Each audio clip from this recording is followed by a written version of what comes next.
নমস্কার বন্ধুরা, আমি সাথী হোমমেড ভিলেজ কুকিং চ্যানেলে আপনাদের সবাইকে স্বাগত। তো চলুন আজকের রেসিপি শুরু করা যাক। তো বন্ধুরা, প্রথমে আমি ধুয়ে রাখা রুই মাছগুলো নিয়ে নিলাম। তার মধ্যে আমি স্বাদ মতো নুন দিয়ে দেব। তার মধ্যে আমি পরিমাণ মতো হলুদ দিয়ে দেব। এবার এর মধ্যে কিছুটা কাশ্মীরি গুঁড়ো লঙ্কা দিয়ে দেব। তার মধ্যে কিছুটা চিনি দিয়ে দেব। তার মধ্যে কিছুটা রসুন বাটা দিয়ে দেব। তার মধ্যে কিছুটা কাঁচা পাকা লঙ্কা দিয়ে দেব। বন্ধুরা, এর মধ্যে কিছুটা পেঁয়াজ কুচি, টমেটো কুচি, ধনেপাতা কুচি, কাঁচা লঙ্কা কুচি এবং পেঁয়াজ পাতা কুচি নিয়ে নেব। দিয়ে এই মাছটার সঙ্গে ভালো করে মেখে নেব সব কিছু দিয়ে। এবার এগুলো সব আমি এর মধ্যে দিয়ে দেব একটা একটা করে। পেঁয়াজ, টমেটো, পেঁয়াজ পাতা কুচি, ধনেপাতা কুচি, কাঁচা লঙ্কাটা দিয়ে দেবো।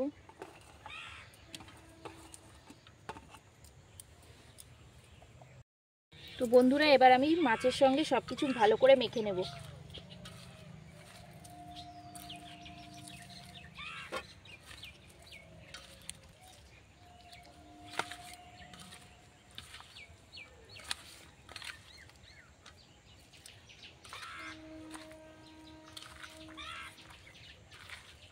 মাছ ও মশলা ভালো করে একসঙ্গে মিশিয়ে মেখে নেব সব কিছু।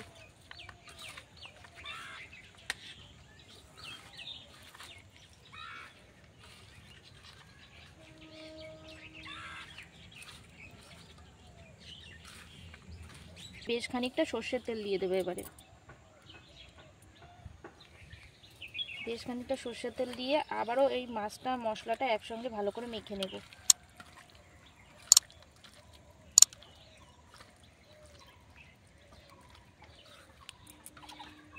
তো এবার আমার মাছটা মাখা হয়ে গিয়েছে ভালো করে। তো বন্ধুরা, এবার এরকম একটা চাটু নিয়ে নেব। চাটুর উপর আমি এখানে কিছুটা কলা পাতা ধুয়ে রেখেছি, এরকম দুটো কলা পাতা আমি দিয়ে দেব। তার উপর দিয়ে আরও একটা কলা পাতা, এরকম আরেকটা ধোয়া কলা পাতা আমি এর মধ্যে দিয়ে দেব। দিয়ে এর উপর বেশ খানিকটা সর্ষের তেল দিয়ে দেব। তেল দিয়ে এটা আমি একটু ভালো করে মাখিয়ে দেব কলা পাতাটার উপরে। এবারে এই মাছটা কলা পাতার মধ্যে আমি সুন্দর করে সাজিয়ে দিয়ে দেব। প্রত্যেকটা মাছ সুন্দর করে সাজিয়ে এর মধ্যে দিয়ে দেব।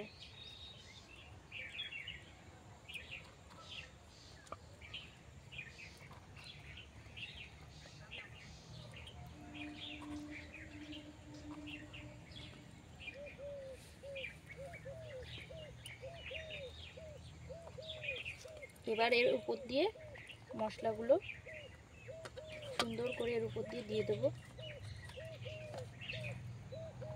এর মধ্যে কোনো জল দেওয়া যাবে না। মশলা থেকে যেটুকুনি জল বেরিয়েছে মাখার পরে সেইটুকুনি শুধু দেব, এর মধ্যে কোনো জল দেওয়া যাবে না।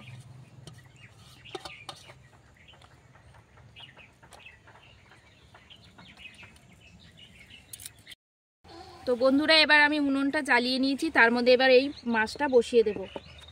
তার উপরে একটা এরকম কলা পাতা চাপা দিয়ে দেব। তারপর এরকম একটা ঢাকনা দিয়ে দেব। দিয়ে এবার কিছুক্ষণ ভাজা হবে পাতায়।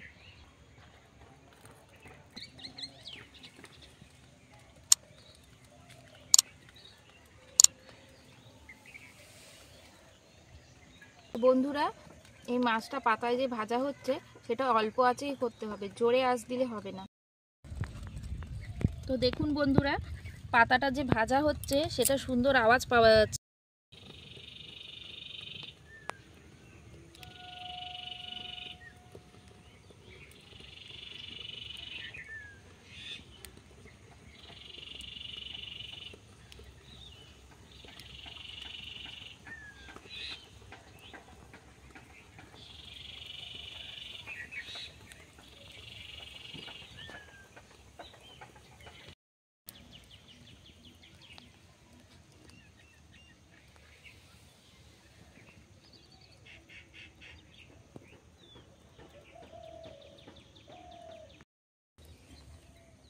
তো এবার আমি ঢাকনাটা খুলে দেখব যে কতটা কি মাছটা হয়েছে।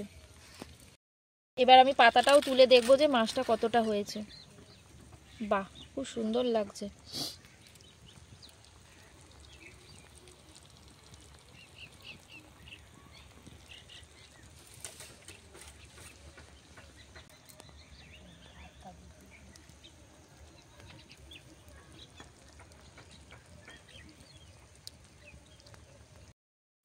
তো আমি আবার এই পাতাটা দিয়ে আবার মাছটা ঢেকে দেব।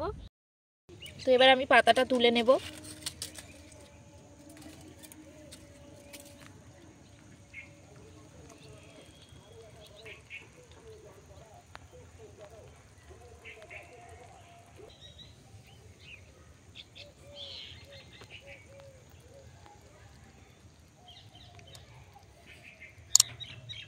এবার আমি এমন একটা থালা নিয়ে নেব, নিয়ে এখান থেকে পাতাটা তুলে নেব আস্তে করে, এমনভাবে তুলতে হবে যাতে ছিঁড়ে না যায়। তুলে নিলাম।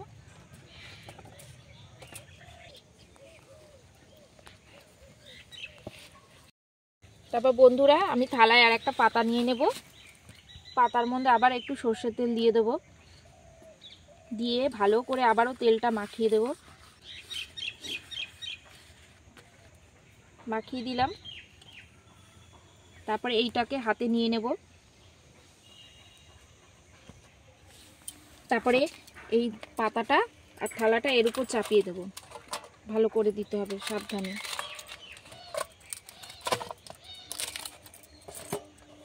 তারপরে এটাকে উল্টে নিলাম। উল্টে এই থালাটা নিয়ে গিয়ে পাতাটা সমেত এখানে আবার দিয়ে দেব।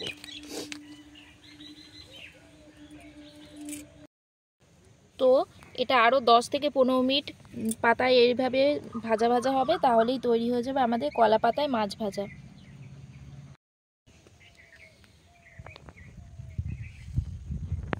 তো এবার আমাদের মাছটা এই পিঠও ভালো করে ভাজা হয়ে গেছে।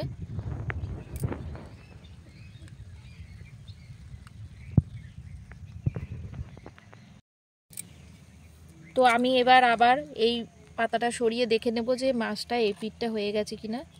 হ্যাঁ, মাছ ভালো করেই ভাজা হয়ে গিয়েছে এবং সেদ্ধও হয়ে গিয়েছে।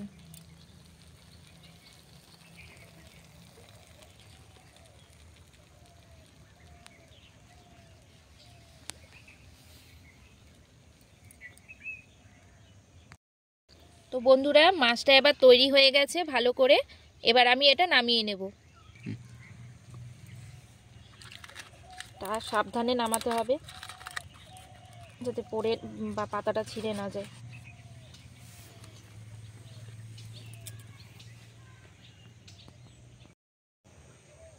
তো বন্ধুরা আমার পাতায় মাছ ভাজা তৈরি হয়ে গেছে। আশা করি এই ভিডিওটা আপনাদের ভালো লেগেছে। তো সঙ্গে থাকার জন্য লাইক, কমেন্ট, শেয়ার এবং সাবস্ক্রাইব করবেন। ধন্যবাদ।